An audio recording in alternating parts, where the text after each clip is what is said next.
Hello everyone. आयज आमी आर्जी शिवलिंग team शिवलिंग चर्ची कडेन आसा.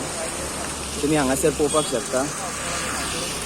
हो आमचो main road Shivling Mapusa to Morjim main road आसा. पळय हांगा आमचे सद्या शिवोले आमकां उदकाचो इतलो प्रॉब्लम आहा. तसोच हांगा पळय आतां थंय उदक वेस्ट जाता तें. लास्ट इयर पासून आमी हेजेर व्हिडिओ काडलेलो, पूण एवरी टायम हांगा उदक अशें ती वेस्ट जाता. लोकांक पिवपाक उदक गावना. आनी हांगा पळय पळोवपाक शकता तुमी कशें उदकाचो नाशाडी जाता उदकाची ती. सो मागता मातशें पंचायती कडेन तशेंच कॉन्सर्न ऑथॉरिटी आहा पळय तेंचे कडेन जाता तितल्या बेगीन हेजेर तेंच्यांनी लक्ष घालून हें सारकें करपाचें.